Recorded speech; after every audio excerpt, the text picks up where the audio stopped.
So a few years ago, I was at a yard sale here in Las Vegas, and I came across a solid wood, beautiful solid wood, life-size football that had an inscription, and it had the Seattle Seahawks logo carved on this football, and then it had this inscription, to Coach Bumblebee from the Seattle Seahawks, 2001 Union Gospel Mission, and it was to the Coach of the Year. It was a Coach of the Year award, football. The Seattle Seahawks recognized Coach Bumblebee.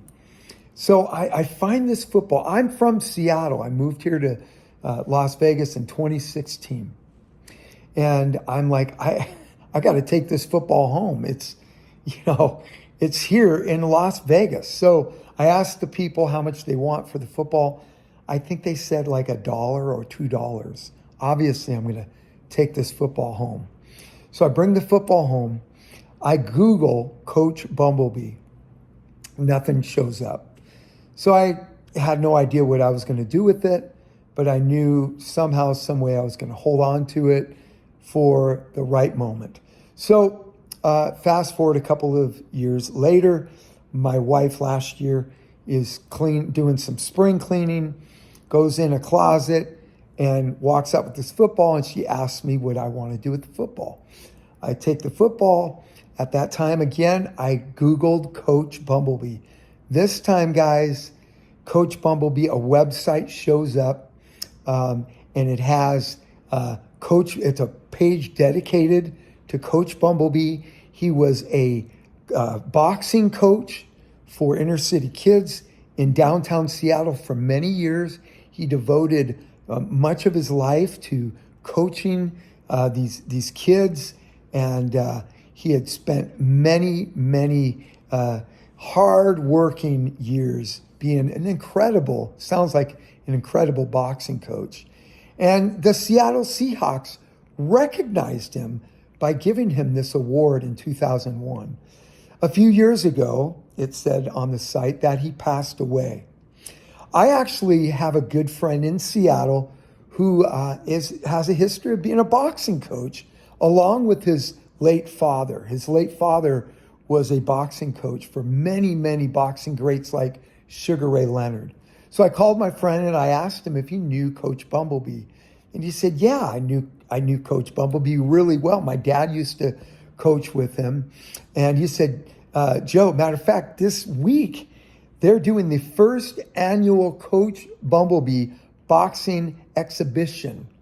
And I told my friend what I had, this wooden football inscribed to Coach Bumblebee. He said, Joe, if you can overnight me that football, I will, on Saturday, I will present that football to Coach Bumblebee's wife, who's going to be at the exhibition.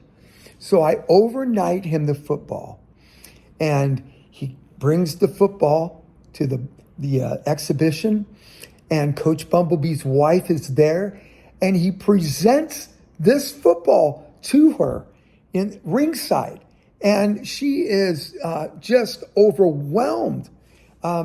My friend, he said it well. He's like, a pastor friend of mine, he came across this football and he held on to it until he knew that it needed to be returned to its rightful owner.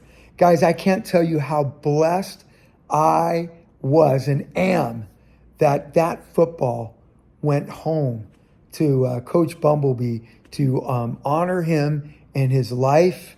And I'm so thankful to be a part of that process. And I'm thankful that his family has that football back in their home, safe and sound. I have a video that my friend sent me, and it was an amazing opportunity for me to watch that football going home. So, man, I hope that story blesses you. If you find something at a thrift store or a yard sale, and it's inscribed to someone, or it's a picture of someone, maybe they served many years ago in the military, try to find the rightful home for it, and you'll be blessed like I am.